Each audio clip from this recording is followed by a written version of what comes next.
तो इस कहानी के शुरू में हम जॉय और कैट नाम की दो बहनों को देखते हैं। ये दोनों एक खाली बोट के ऊपर सफर कर रही थी और इनकी बोट में एक मरी हुई लड़की भी थी जिसकी लाश को ये उठाकर पानी में फेंक देते हैं। इसके बाद कहानी फौरन फ्लैशबैक में जाती है और हमें कैट को अपने घर पे दिखाया जाता है। उसे अपने घर के बाहर कुछ अजीबोगरीब आवाज सुनाई देती है। उसने जब विंडो में जाकर देखा तो वहाँ बहुत सारे ज़ॉम्बीज़ थे जो उनके घर की तरफ ही बढ़ रहे थे। न जाने कैसे, लेकिन इस शहर के सारे इंसान ज़ॉम्बीज़ बन चुके थे और इसी चीज की खबर देने के लिए वो जल्दी से अपनी बहन जॉय के पास जाती है जो इस टाइम अपने बॉयफ्रेंड के साथ थी। वो जॉय को बाहर ज़ॉम्बीज़ के आने के बारे में बताती है, जो भी ये बात सुनकर परेशान हो चुकी थी। इससे पहले कि ये लोग कुछ कर पाते, ये देखते हैं कि पीछे से जॉय के बॉयफ्रेंड ने इनके ऊपर हमला कर दिया क्योंकि वो भी अब एक ज़ॉम्बी बन चुका था, जिससे बहुत ही मुश्किलों से ये लोग बचते बचाते इस घर से बाहर निकल आते हैं। और सीन यही से कट होकर हमें अमर और सनी नाम के दो लड़कों को दिखाया जाता है। वो भी ज़ॉम्बी से बचकर भाग रहे हैं। ये लोग इस शहर से निकलकर लंदन जाना चाहते थे, लेकिन जैसे ही ये स्टेशन में पहुंचते हैं तो इन्हें बुरी खबर ये मिलती है कि इनकी फ्लाइट तो मिस हो गई और यही एयरपोर्ट पर उनके ऊपर एक ज़ॉम्बी हमला कर देता है। जिससे बचने के लिए ये दोनों ही टॉयलेट में जाकर छुप जाते हैं। काफी देर टॉयलेट में बंद रहने के बाद इन्हें जब बाहर से कोई आवाज नहीं सुनाई थी तो इन्हें लगा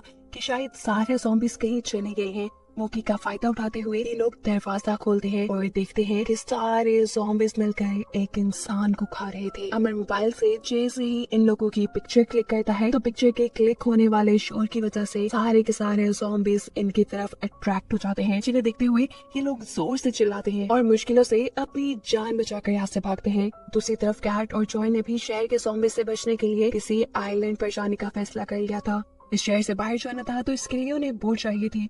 ये लोग अपनी फ्रेंड के बोट पे जाते हैं और देखते हैं कि इनकी फ्रेंड भी पूरी तरह ज़ॉम्बी बन चुकी है, जो इनको देखते ही इनके ऊपर हमला कर चुकी थी। अपने आप को बचाने के लिए यहाँ कैट अपने हाथ में पकड़े हुए एक स्टिक से और ज़ॉम्बी के ऊपर हमला करके उसे मार देती है। असल में ये वही लड़की है जिसे हमने मूवी के स्टार्ट में देखा था, जिसकी डेड बॉडी को इन दोनों ने मिलकर नदी में गिरा दिया था। जो इन सारी चीजों से बहुत ज्यादा डर चुकी थी, वो पुलिस स्टेशन जाकर पुलिस की हेल्प लेने का फैसला करती है और बोट से उतरकर शहर की तरफ चली जाती है, जबकि कैट उसके साथ नहीं जाती क्योंकि वो बहुत ही ज्यादा घबराई हुई थी। दूसरी तरफ अमर और सनी भी शहर से भागने की प्लानिंग कर रहे थे। सनी कहता है, अरे यार कैसे भागेंगे, हमारे पास तो ज्यादा पैसे भी नहीं है। जिस पर अमर कहता है, टेंशन मत लो, हमें बस एक कार चुरानी है, जिसके बाद हम इस शहर से बाहर निकल जाएंगे। अभी वो लोग ये बातें ही कर रहे थे कि बहुत सारे ज़ॉम्बीज़ उनके पीछे पड़ जाते हैं, जिनसे बचने के लिए उन्हें भागना पड़ता है। यहाँ जॉय जो कि पुलिस स्टेशन के पास पहुंच चुकी थी, वहाँ जाने पे उसे पता चलता है कि सभी पुलिस ऑफिसर्स भी अब ज़ॉम्बी बन चुके हैं। जॉय वहाँ से भी भागने की कोशिश करती है, लेकिन सभी ज़ॉम्बीज़ अब उसके पीछे पीछे आ रहे थे। किस्मत से वहाँ एक एम्बुलेंस भी थी जिसके अंदर जॉय चढ़ जाती है, लेकिन उसकी बुरी किस्मत कि इसके अंदर भी एक ज़ॉम्बी ही था जो उसके ऊपर अटैक करने ही वाला था, लेकिन वो कर नहीं पाता क्योंकि उसे जंजीर से बांधा गया है। उसके बंधे होने की वजह से जॉय को उससे ज्यादा खतरा नहीं था, इसलिए वो इसी एम्बुलेंस में बैठी रहती है। थोड़ी देर बाद यहाँ पर जॉय की बहन उसे बचाने भी आ जाती है। हालांकि वो इन सारी चीजों से बहुत ज्यादा डर रही थी, लेकिन अपनी बहन को बचाने के लिए वो फिर भी यहाँ आई। ये दोनों मिलकर वापस उस बोट पे आ गए थे। अब इन्हें और देर इस शहर में नहीं रुकना था। ये लोग बोट लेकर अपना सफर शुरू कर देते हैं। हमें पता चलता है कि अमर और सनी भी ज़ॉम्बी से बचने के लिए इसी बोट में छुपे हुए थे और यहाँ इन चारों की मुलाकात हो जाती है। बातें करते करते जल्द ही ये घुल मिल भी जाते हैं। थोड़ा आगे जाने पर इन्हें ब्रिज बंद मिलता है, जिसकी वजह से बोट वहाँ से गुजर नहीं सकती थी और ज़ॉम्बीज़ इनके पीछे थे। इसलिए अमर और सनी जल्दी से पानी में जंप करते हुए वो ब्रिज खोल देते हैं और ऐसे ये लोग आगे बढ़ जाते हैं।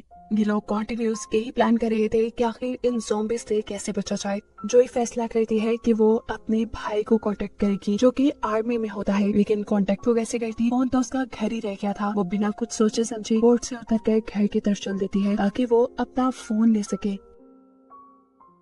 उसकी मदद के लिए उसके पीछे अमर भी आता है। जो अपने घर पहुंच जाती है, वहाँ से अपना कुछ सामान और फोन लेने के बाद ये लोग घर से बाहर निकल आते हैं, जहाँ कार के जरिए ये लोग अपनी बोट तक जाने का डिसाइड करते हैं। लेकिन इनकी बदकिस्मती की इनके शोर की वजह से बहुत से ज़ॉम्बीज़ ने इन्हें इर्द गिर्द से घेर लिया था। अब तो इन्हें लग रहा था कि बस ये मर ही जाएंगे, लेकिन तभी अमर को एक आइडिया आता है। वो जॉय से कहता है कि तुम अपनी गाड़ी की डिक्की खोल दो, वहाँ से जब ज़ॉम्बीज़ अंदर आने की कोशिश करेंगे तो हम मौका पाते ही साइडों से निकल जाएंगे। होता भी ऐसे ही है, उनका प्लान काम बिगड़ जाता है। अमर और जॉय सेफली वहाँ से भागने में कामयाब हो जाती है।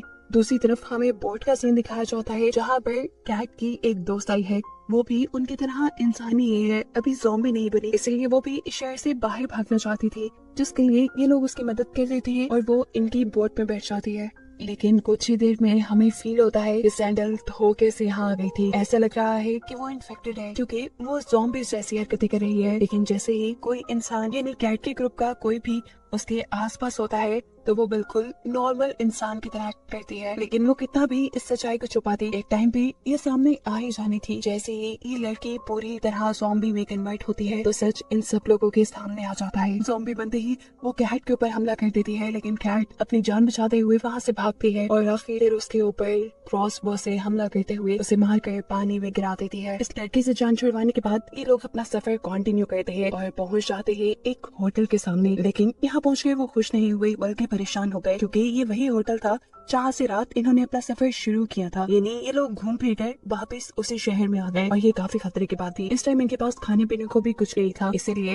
ये लोग फैसला करते हैं कि ये इसी होटल में जाकर छुप जाएंगे। अभी ये होटल के अंदर गए ही थे कि बहुत सारे ज़ॉम्बीज़ इनके ऊपर हमला कर देते हैं। इनकी किस्मत अच्छी थी कि यहाँ पर कोई आदमी, कोई इंसान अपने रूम का दरवाजा खोलते हुए इन सबको अपने कमरे में कर लेता है। वो भी इंसान था और इन ज़ॉम्बीज़ से बच रहा था। दूसरी तरफ हम जॉय को देखते हैं जो इनके साथ होटल में नहीं आई थी, वो बाद में आई थी। वो होटल के एक रूम के अंदर अपने आप को लॉक कर लेती है, यहाँ पे शॉवर लेती है, एंजॉय करती है और तभी उसकी नजर विंडो से बाहर जाती है जहाँ बहुत सारे ज़ॉम्बीज़ उनकी बोट को खराब कर रहे थे। वो जल्दी से एंट्रेंस के पास जाकर इन सभी ज़ॉम्बीज़ को अपनी तरफ अट्रैक्ट करते हैं। ऐसे ज़ॉम्बीज़ उनकी बोट की जान छोड़ देते हैं। इसी होटल के दूसरे रूम में जहाँ पर अमर, सनी और कैट फंसे हुए थे, वो लोग भी यहाँ से निकलना चाहते थे लेकिन दरवाजा खोल के बाहर नहीं जा सकते थे। तब अमर को एक आइडिया आता है और वो यहाँ की रूफ तोड़ के दूसरे रूम में चला जाता है। वहाँ काफी खामोशी थी, इन्हें लगा कि यहाँ कोई ज़ॉम्बी नहीं होगा, इसीलिए वो दरवाजे से बाहर निकल आते हैं। लेकिन उनकी बदकिस्मती कि यहाँ पे भी ज़ॉम्बी उन्हें देख चुके थे।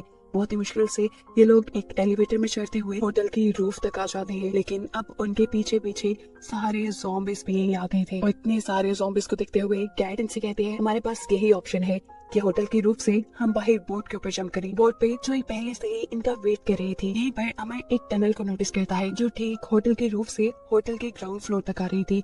ये लोग इस टनल के जरिए होटल से बाहर निकलने में कामयाब हो जाते हैं। ये लोग थोड़ा ही सफर तय करते हैं कि भूख से अब इनकी हालत बुरी हो जाती है। इनके पास खाने को कुछ भी नहीं था, इसलिए अमर और जॉय डिसाइड करते हैं कि वो लोग एक मॉल में जाकर अपनी जान खतरे में डालकर सबके लिए कुछ खाने को लाएंगे। इनके यहाँ से जाते ही कैट और सनी बोट को एक बड़ी सी चीज के साथ बांध देते हैं ताकि उनके यहाँ से आने तक बोट आगे ना जाए। ये काम उन्होंने बहुत ही खामोशी से किया क्योंकि अगर ये जरा सा भी शोर करते ज़ॉम्बीज़ इनकी तरफ अट्रैक्ट हो सकते थे। यहाँ जॉय और अमर भी जॉय की फ्रेंड की मॉल में पहुंच जाते हैं।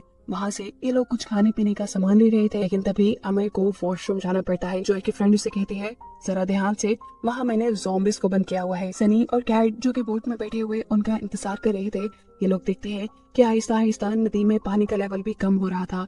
अगर ऐसा ही चलता रहा तो इनकी बोट यहाँ पे भी चलने के काबिल न रहती। वो फैसला करती है अब वो खुद जाकर अमर और जॉय को वापस बुला कर लाएगी। इस काम के लिए वो सनी को भी इनवाइट करती है, लेकिन सनी साफ मना कर देता है क्योंकि उसे अंधेरे से फोबिया है, उसे अंधेरे से डर लगता है। ये सुनकर कैट सनी से कहती है अच्छा तो मेरा बोट में इंतजार करना, मैं जल्दी से अमर और जॉय को लेकर यहाँ वापस आ जाऊंगी। यहाँ हम देखते हैं कि अमर के ऊपर एक बहुत बड़े से ज़ॉम्बी ने हमला कर दिया था। उसे बचाने के लिए जॉय और जॉय की दोस्त दोनों ही सामने आती है, लेकिन ये ज़ॉम्बी अमर के साथ साथ जॉय को भी पकड़ लेता है और अब इन दोनों को बचाने के लिए जॉय के दोस्त अपने पास रखी हुई नाइफ से और ज़ॉम्बी के ऊपर हमला करके उसे मार देती है। ये सब पीछे खड़ी हुई कैट ने भी देख लिया था जो जानती थी कि जोए जरूर इसी मॉल में आई होगी। अब इस हाथापाई की वजह से होने वाले शोर से बहुत सारे ज़ॉम्बीज़ यहाँ इकट्ठे हो चुके थे और उन्होंने इन चारों को ही इर्द गिर्द से घेर लिया था। इनके पास एक ही रास्ता था कि ये लोग मॉल के पिछले डोर से यहाँ से भाग जाए, लेकिन उसकी चाबी भी बेसमेंट में थी और बेसमेंट में तो जोए की दोस्त ने बहुत सारे और ज़ॉम्बीज़ को भी बंद किया हुआ था। ऐसा समझ लें कि आगे को वहाँ पीछे खाई। अब कैट यहाँ अपना दिमाग लगाती है और एक रेडियो लेकर अमर के साथ सारे ज़ॉम्बीज़ को अपनी तरफ अट्रैक्ट करने लग जाती है, जिससे फायदा यह होता है कि जॉय और उसके दोस्त को बेसमेंट में जाने का मौका मिल जाता है, जहाँ चाबी लेकर ये लोग ऊपर वापस आ जाते हैं। ज़ॉम्बी से लड़ने के बाद अब ये लोग जैसे ही यहाँ से बाहर निकलने की कोशिश करते हैं तो इन्हें पता चलता है कि जॉय की फ्रेंड ने इन्हें धोखा दिया। वो अकेले ही इस चाबी के जरिए यहाँ से बाहर निकलकर इस मॉल को लॉक कर गई थी और ऐसा इसलिए था कि वो हमेशा से जॉय से जेलस थी। जॉय की जहानत और खूबसूरती की वजह से उसे जिंदगी में हर वो चीज मिली जो उसकी फ्रेंड अपनी जिंदगी में चाहती थी, और इन सारी चीजों का बदला आज वो जॉय से लेती है। इन्हें अब लग रहा था कि बस ये आज इनकी जिंदगी का आखिरी दिन है, क्योंकि ज़ॉम्बीज़ भी हर गुजरते सेकंड के साथ इनकी तरफ बढ़ रहे थे। लेकिन इनकी किस्मत अच्छी थी कि बाहर से कोई डोर खोल देता है। ये कोई और नहीं था बल्कि सनी था, जो अपने डर पे काबू पाते हुए यहाँ तक आया था इन्हें बचाने के लिए। उसने बाहर से मॉल का दरवाजा खोल दिया था, जिसकी वजह से ये लोग बाहर निकल कर इस दरवाजे को दोबारा लॉक कर देते हैं और ऐसे ज़ॉम्बीज़ अंदर ही कैद रह जाते हैं। ये लोग बोट में जाकर अपना सफर कंटिन्यू कर देते हैं। चलते हुए इन्हें नदी में एक और बोट दिखाई देती है, जिस बोट ने इनका रास्ता ब्लॉक किया हुआ था। जॉय जाकर उस बोट को जैसे ही यहाँ से हटाने की कोशिश करती है तो एकदम से ये बोट जल जाती है और उसके कंट्रोल से बाहर होने लगते हैं। तब अमर उसकी हेल्प करता है इस बोट को कंट्रोल करने के लिए, जिसके बाद से ये दोनों इसी बोट में बैठ जाते हैं, जबकि सनी और कैट दूसरी बोट के अंदर। एकदम से चलते हुए कैट और सनी की बोट बंद हो चुकी थी, क्योंकि फ्यूल खत्म हो गया था और अगर ऐसा रहा तो इनकी जान खतरे में पड़ सकती थी। तब जॉय अपनी बोट के साथ इनकी बोट को बांध देती है और ये लोग फैसला करते हैं कि किसी तरह ये लोग फ्यूल स्टेशन तक पहुंचेंगे। किस्मत से थोड़ी ही दूर जाने पे इन्हें फ्यूल स्टेशन भी मिल जाता है। वहाँ से अपनी बोट में फ्यूल भरवाने के बाद जैसे ही वो आदमी कैट और सनी से पैसे मांगता है तो इनके पास तो 1 रुपया भी नहीं था, और ये सुनकर कि इनके पास कोई पैसा नहीं है वो आदमी बहुत ज्यादा गुस्सा हो जाता है और इन्हें जान से मारने की धमकी देने लगता है। तब कैट उससे कहती है, अरे रुके, पीछे मेरी सिस्टर आ रही है, उसके पास पैसे हैं, हम उनसे लेकर आपको दे देंगे। लेकिन वो आदमी इनकी एक बात नहीं सुनता और अपनी बोट के एक छोटे से कमरे में इन दोनों को लॉक कर देता है और कहता है, चलो मैं ही तुम्हें तुम्हारी बहन के पास लेकर चलूं, देखते हैं उसके पास पैसे हैं भी या नहीं। अब दिखाया जाता है कि जॉय और अमर भी किसी तरह यहाँ पहुँचने में कामयाब हो गए थे, लेकिन मुसीबत ये थी कि अब उनकी बोट के सामने एक बहुत बड़ा सा ज़ॉम्बी आ गया था, जिससे बचने के लिए ये जल्दी से अपनी बोट से उतरकर फ्यूल वाली बोट के अंदर चल जाते हैं। सनी और कैट भी बड़ी ही चालाकी से उस आदमी की कैद से निकलने में कामयाब हो गए थे। वो भी यहाँ बाहर आ गए और इससे पहले कि ये लोग कोई बात वगैरह करते, बहुत सारे ज़ॉम्बीज़ इनकी बोट में चढ़ना शुरू हो गए, जिनसे बचने के लिए जॉय ने फ्यूल वाले आदमी की बंदूक उठा ली और उससे ज़ॉम्बीज़ को शूट करना शुरू कर दिया। लेकिन इनकी बदकिस्मती कि एक गोली ज़ॉम्बी को लगने के बजाय वहाँ एक सिलेंडर पे लग जाती है, जिसकी वजह से इसी बोट में धमाका हो जाता है। सारे ज़ॉम्बीज़ तो मर जाते हैं, लेकिन इनकी जान को भी अब खतरा हो गया था। तेजी से ये लोग अपनी पहली वाली बोट के अंदर आ जाते हैं, जहाँ आने पर अब फ्यूल वाला आदमी बहुत ज्यादा गुस्सा था। एक तो इन्होंने उसके फ्यूल के पैसे नहीं दिए थे, ऊपर से उसका सारा फ्यूल और उसकी बोट ही तबाह कर दी थी। वो आदमी गुस्से में जॉय से अपने बोट के और अपने फ्यूल के पैसे मांगता है, लेकिन जॉय उसे साफ बता देती है कि उसके पास तो कोई पैसे नहीं। ये सुनकर उस आदमी का तो दिमाग ही खराब होने लगता है, जिस पर जॉय उसे अपनी दूसरी बोट दे देती है और ऐसे इनकी साथ में से जान छूटती है। खैर सफर दोबारा कंटिन्यू होता है और कुछ आगे जाने पे इन्हें आर्मी वाले लोग पकड़ लेते हैं, जो इन्हें आर्मी कैंप ले आए। इस आर्मी कैंप में बहुत से ऐसे लोग थे जो ज़ॉम्बी नहीं बने थे। आर्मी इन सब का भी टेस्ट करती है कि कहीं ये लोग तो इन्फेक्टेड नहीं। ये जानने के बाद कि ये चारों इन्फेक्टेड नहीं, इन चारों को एक फॉर्म फिल करने को दिया जाता है। खुशी की बात ये थी कि यहाँ पर जॉय अपने भाई रॉब से भी मिल चुकी थी। रॉब यहाँ अपनी गर्लफ्रेंड जूली के बारे में पूछता है तो जॉय बताती है कि वो ज़ॉम्बी बनकर मर चुके हैं और उसे ये लोग पानी में फेंक आए हैं। यहाँ पर जॉय रॉब को किस भी करती है। दूसरी तरफ सभी लोग यहाँ आराम करने लगे थे कि अचानक अमर की नजर विंडो से बाहर जाती है और वो देखता है कि बहुत सारे ज़ॉम्बीज़ ने इस आर्मी कैंप के ऊपर भी हमला कर दिया था, जिस हमले से नॉर्मल इंसानों को बचाने के लिए सभी फौजी तैयार खड़े हो गए थे। वो अपने वेपन्स के जरिए बहुत से ज़ॉम्बीज़ को मार रहे थे, लेकिन ज़ॉम्बीज़ की तादाद इतनी ज्यादा थी कि आर्मी ऑफिसर्स उन्हें रोक नहीं पाते। ऐसे में एक ज़ॉम्बी जॉय के ऊपर हमला कर देता है, लेकिन ठीक वक्त पे रॉब यानी उसका भाई आकर उसे बचा लेता है। मौका पाते ही रॉब, जॉय और कैट तीनों बहन भाई उस आर्मी कैंप से निकलकर अपनी बोट की तरफ आ जाते हैं, जबकि अमर और सनी तो अभी तक उसी कमरे में फंसे हुए थे। बोट पे आने पर कैट देखती है कि जॉय की कमर पे एक स्क्रैच है, जो शायद तब लगा होगा जब ज़ॉम्बी ने उसके ऊपर हमला किया था। साफ बात थी कि जॉय भी अब इन्फेक्टेड हो चुकी थी और किसी भी वक्त वो एक ज़ॉम्बी में बदल सकती थी। कैट अब जॉय से कहती है, मैं तुमसे बहुत प्यार करती हूँ, मुझे समझ नहीं आ रही कि मैं क्या करूँ, तुम्हें यहाँ छोड़ जाऊँ या तुम्हें अपने साथ रखूँ। जॉय उसकी बातों को इग्नोर करके अपनी बोट को स्टार्ट करने की कोशिश करती है, लेकिन इनकी बोट स्टार्ट नहीं हो रही थी और ऐसे ज़ॉम्बीज़ इनके करीब आते जा रहे थे। इस सब के दौरान अजीब बात ये थी कि इनके भाई रॉब की तबीयत खराब होने लगी थी। वो एक ज़ॉम्बी बनने लगा था, हालांकि उसके ऊपर तो किसी ज़ॉम्बी ने हमला भी नहीं किया था। कैट यहाँ सोचती है क्योंकि जॉय ने रॉब को किस किया था, उसकी वजह से ही रॉब अब ज़ॉम्बी बन रहा था। लेकिन एक और अजीब बात ये थी कि जॉय खुद ज़ॉम्बी नहीं बन रही थी। कैट भी ये सारा मामला समझ नहीं पा रही थी। उसे याद आता है कि जब पहले घर पर जॉय अपने बॉयफ्रेंड के साथ थी, तब उसने अपने बॉयफ्रेंड को किस किया था और फिर उसका बॉयफ्रेंड ज़ॉम्बी बन गया, लेकिन वो खुद नहीं बनी। साफ मतलब ये था कि स्क्रैच जो अभी कैट ने उसकी कमर पे देखा, वो शायद उसके जिस्म पे पहले से ही था। वो खुद ज़ॉम्बी इसलिए नहीं बनी क्योंकि उसका इम्यून सिस्टम अच्छा था, लेकिन वो जिसके साथ भी क्लोज होती थी वो उसे इन्फेक्टेड करके ज़ॉम्बी बना देती थी। रॉब जो अब पूरी तरह ज़ॉम्बी बन चुका था, वो इन दोनों के ऊपर हमला करता है, लेकिन सही वक्त पे यहाँ पर अमर और सनी आ जाते हैं,